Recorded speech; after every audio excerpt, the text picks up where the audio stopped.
I want to thank Sean Lynch and Melissa Rothman and everyone who has turned out to support Whirlwind. It's an unbelievable dream. I met Sean while he worked at Barnes & Noble making coffee, and it's a blessing, you know, because I told him while he was working there, he told me his birthday, and I looked up his birthday in a book that I have called Birthdays, and it said that anyone born on that particular day was a soulmate. And I told Sean that, and he found the book in a bookstore and read it. So it seems that, you know, our destiny was plotted long before we ever arrived. But it's a beautiful destiny. I'll read some things here. As the poet Tony Medina would say, I've been through a lot. And especially in the last 3 years, because in 2013 I had an operation for bladder cancer. In 2014 I had another operation for bladder cancer. And in 2015 I had an operation on July 10th where they took out my prostate. And 2 weeks ago the doctor told me that I was cancer free.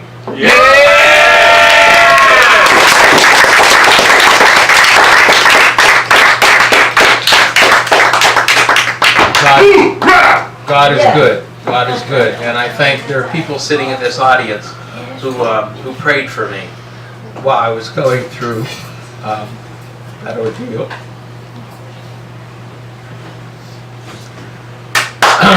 So I'll just begin to read some poetry. And I thank Alex, who was sitting back there and who's a big supporter of Whirlwind. And he told me tonight while we were sitting at the bar, he said, you know, I really like you because you live poetry. Live it!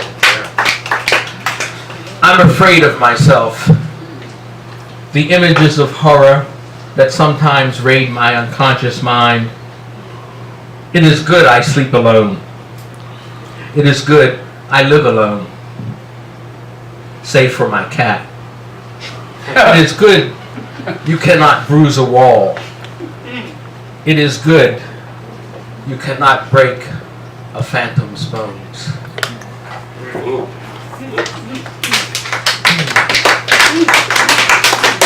Can't break a phantom's bones. I used to live, I began writing when I was 10 years old, and I'm an Aquarius, which is an air sign.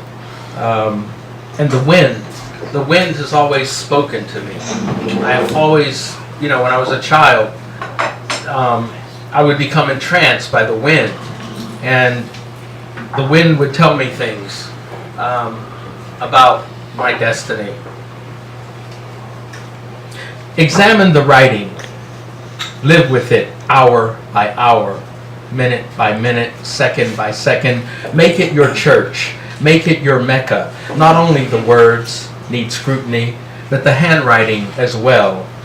And images, are there many? Make this a paradise where you go after death.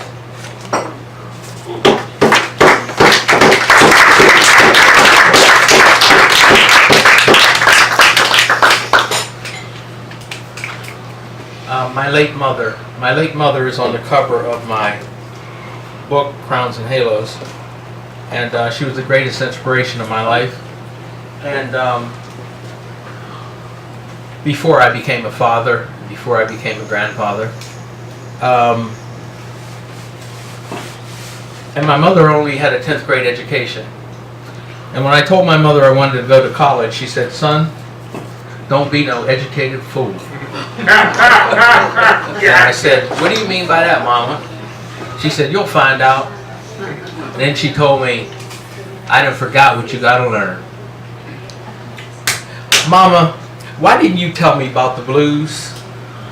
Oh, Mama, I said, why didn't you tell me about the blues? Closest you came was saying, boy, you eating your white bread now. I said, closest you came was saying, boy, you eating your white bread now.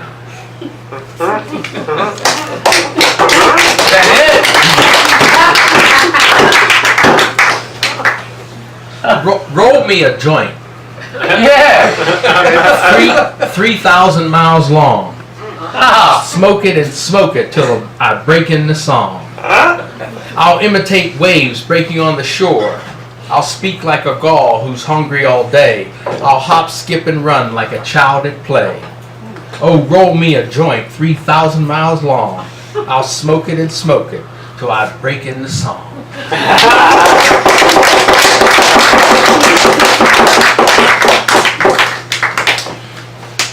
I have a 7-room apartment, and I've been there 20 years. And in 2017, I will be moving to the West Coast to be closer to my daughter and granddaughter, and to be closer to nature. The poet moves in his rooms, surrounded by books and photographs, bric-a-brac from around the world. The poet sits, stands, walks about, wanting the heavens to pour the liquid gold of a poem into his soul. The poet looks at his electronic tablet, BlackBerry and Android, checks his email, sits down, walks to the bathroom to pee, returns to the kitchen, sits down, picks up his journal, pens this poem. Yeah. Write, poet, write. Every inhalation, every exhalation require poems to be written. Write. Use all your moments to inscribe the page. Refuse to be normal as the world explodes. Refuse to be normal. Normal, what's that? I think it's some guy out there.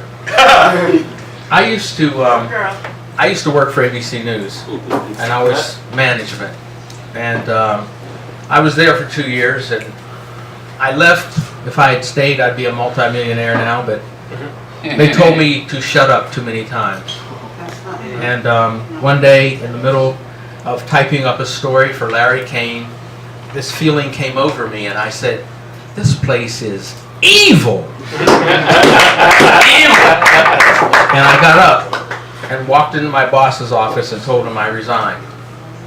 And I lost my 10-room house and went through a lot of hardship. But you know, when you're a poet, you're supposed to be the embodiment of truth.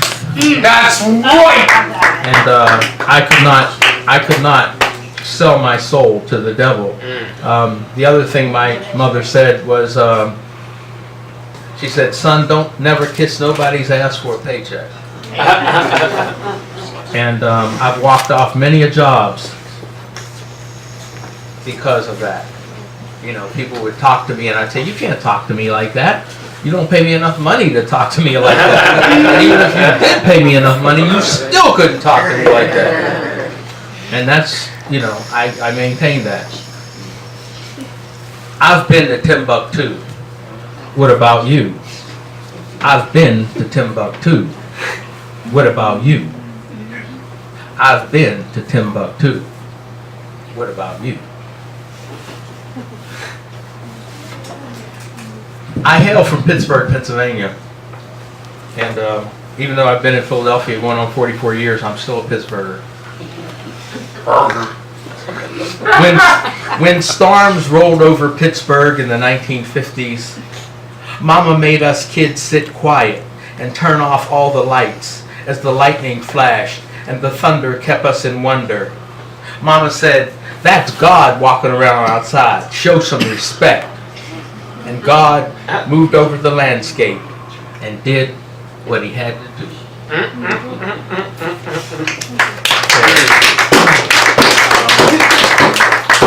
As I said, this is my late mother here.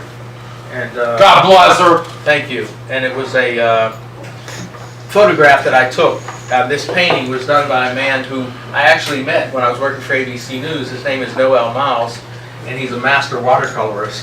And he painted this from a photograph that I took. And Noel when you go to City Hall, there is, for the centennial of City Hall, Noel was commissioned to do 22 exteriors and 22 interiors. And whenever any proclamation is issued in Philadelphia, and you see that image of City Hall in the upper left-hand corner, that's the work of Noel Miles, who is a direct descendant of Frederick Douglass. Whoa. All right. Decree. I'm sure we're all aware that of what happened in Paris, and we're all aware of what happened in Bamako. I've been to Bamako, of course. You know, I mean, you have to go to Bamako to get to Timbuktu. And so as we speak, as we're sitting here, there is the, you know, I mean, just imagine that someone would come in that door, or 2 or 3 people would come in that door with AK-47s and just mow us all down. They'd be in serious trouble, Lamont. It can happen. It can happen. God forbid.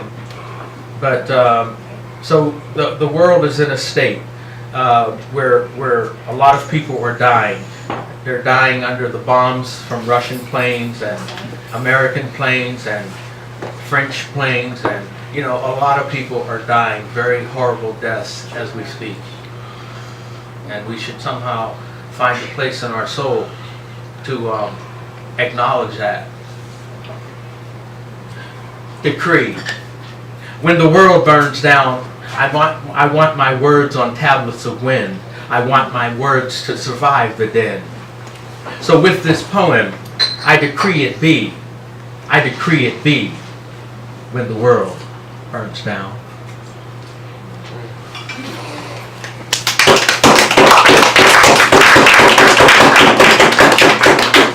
Okay, let's see, there's something here, and I'm going to read the poem. I'm a Vietnam veteran, as you can see, as Sean mentioned in my biography. I'm a survivor of Vietnam. It's a Danny Dow guy. And I want to dedicate my reading tonight to a man that I just went to Chicago to memorialize. His name was Manuel de la Cruz, and he was my friend in Vietnam. He had my back. My particular commander did not want to promote me to sergeant, and de la Cruz, who was a clerk, fought with my platoon leader and got thrown out of the orderly room 4 times over in the process of convincing my platoon leader that I should be given my sergeant stripes. And I left Vietnam as a sergeant. Now there was an incident where I was told I was going on a particular mission, and if you got sent on this particular mission, it was highly probable that you would not be coming back. So my platoon leader told me I was going up to the Black Virgin Mountain, which the Vietnamese called Nguyen Ba Den. Americans were on the top and the bottom, and the mountain was honeycombed with NVA soldiers. So I set up all that night writing letters to my mother and telling her, you might never see me, you might never hear from me again, because I'm going on this very dangerous mission. And in Vietnam, in garrison, at 05:59, I would be dead asleep. At 0600, I would awake like that. This particular morning, I did not wake up until 10 o'clock in the morning. I come out of my hooch. My platoon leader freaks out and starts cussing and asking, why didn't you get on that 6 o'clock chopper? And I told him, I said, you know, nobody came to wake me. It was the responsibility of what they call the CQ, the person who's up all night to monitor things, to come get you and make sure that you get to the chopper pad and get to where you got to go. Nobody came. It was as if there were angels around my door protecting me.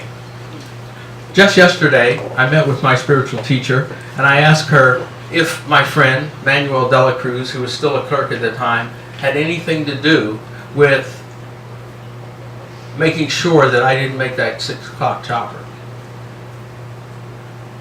And she told me yes. Because had I been on that chopper, it was a hot LZ, and they had to fly in a battalion, 800 men, to rescue what was left of the 200 men. And I was supposed to be in the middle of that.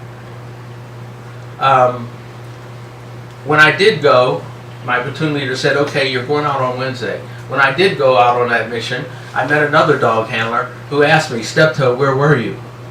And I told him I'd overslept. And he said, you must have some powerful guardian angels. Because it was a fierce, fierce battle. And I would have been on the first chopper landing. So my friend Manuel Delacruz, we stayed in contact, and over the last several months he told me they'd given me 6 months to live. And when his wife called me and told me he had passed, I was numb. I was just numb. I couldn't shed a tear. And he didn't want a funeral, he didn't want a mass. He just wanted his wife to give this party 2 months after he died. And she did. And two of us who had served with him went to Chicago to be there. And I began writing what I wanted to say. And I wrote 4 or 5 pages in my journal. And when I got up there and began to read it, I was weeping. I began to weep and couldn't stop weeping.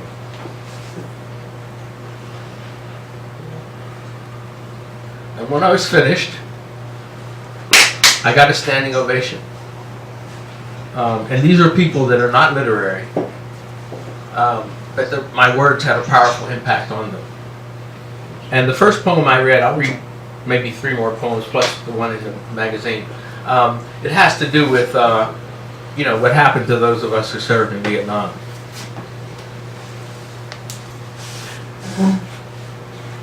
We fell from the sky like stones. Our mission to save a democracy of bone. How could we know that we were puppets on the fingers of old men whose wealth bought stealth? How could we know we were torching the robes of our lives, eating the strawberries of nightmares, lost in a land that hated our footprints and cut our throats with the wind? Briefing. When the men returned from patrol, they explained they had encountered no enemy movement, located no hidden caches. Their most significant find was a GI jungle boot with a boy's foot inside. Oh.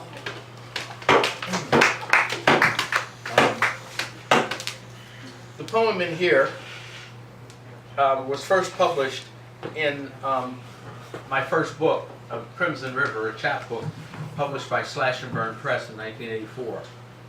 And the title of the poem, I went to my late sister and I had a very contentious relationship.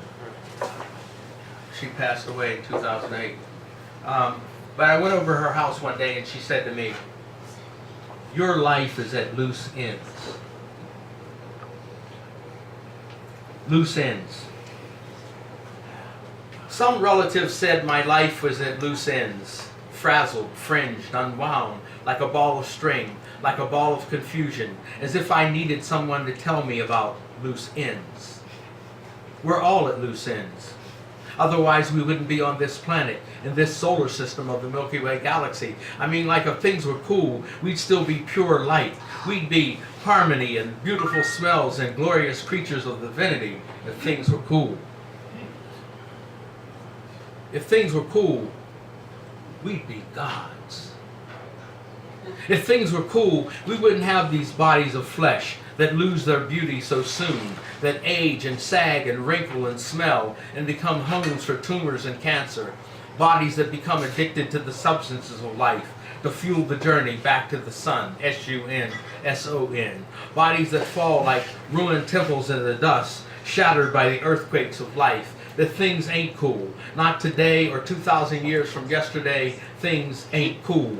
Things are hot, like volcanic puke and nuclear meltdowns and oppressed tempers. Things are hot, like moist go-go pussies under Christmas tree lights and stiff pricks in need of Smiths and Millers to freeze their passion. Things are hot, like Israeli sand made hotter by the brass casings of machine gun bullets. Hot like PLO bombs going off in Mideast marketplaces, spilling red blood on Mesopotamian floors, hot like South African blacks, tired of white oppression, hot like black flesh in the diamond mines of Johannesburg, hot like Irish tempers in Londonderry, hot like Philadelphia streets with no fire hydrants, hot like smoking guns from Philly cops that have just finished assassinations.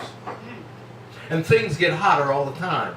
So hot that you can't get enough. I mean, as soon as you're finished, you need more. And hell is coming to embrace the world. And still things get hotter. And gasoline bombs carpet English streets to welcome the Queen. And Buckingham Palace to Scotland.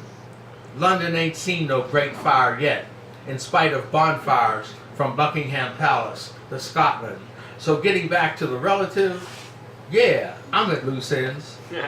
Been at loose ends. Will probably be at loose ends until I become wind, clouds, earth, rivers again. $1 million won't knit these loose ends. Some things just have to unwind or snap like a watch spring broken. Anyway, I'm a poet, which is to say that I'm always at loose ends. According to status quo standards, I never make sense. One man's logic is another man's madness. Everything is so relative.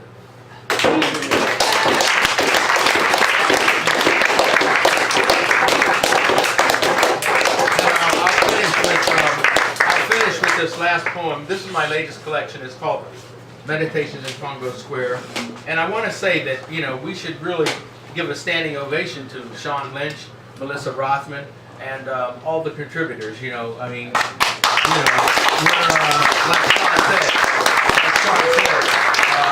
know, we're making history here. We're making history here. And Amiri Baraka used to say when you showed up at his house, he'd say, "You must be one of the advanced." Because if you weren't one of the advanced, you wouldn't be in the home of Amiri Baraka. This poem is about... Yo, Leroy. That's right, Amiri. This poem is about Washington Square. It's called Washington Square, but it was first Congo Square. And it was a place where enslaved Africans and free people of color were allowed to be themselves on Sunday.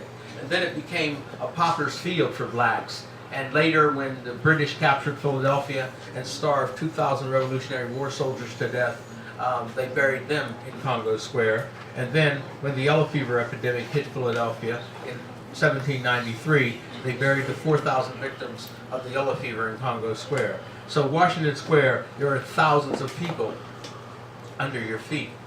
And I would go there and sit there 3 to 4 days a week for 5 years and let the place talk to me. I had to channel a lot of spirits. Congo Square.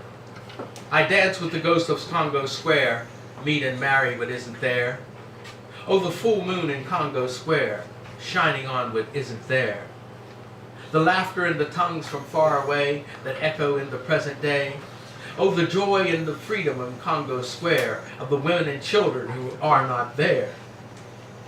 The cakewalk and bambola is all the rage, how they mimic and mock their master's talk. Guinea and Congolese can do as they please in Congo Square. Rhythms can live for a day before going underground to be put away. Tongues are loosened with some rum, but always there is no drum in Congo Square. They come in rags and they come in tails to share their woe and their wails. They shimmy and they shake and they jump around, make the dirt under their feet holy ground. I dance with the ghost of Congo Square, meet and marry what isn't there.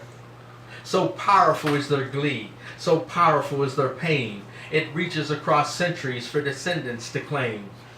Oh, the full moon in Congo Square, shining on what isn't there. Echoes in the present day of what was there and gone away. Holy ground and sacred bones, history and dust, cosmic phones. I dance with the ghost of Congo Square, meet and marry what isn't there. Thank you.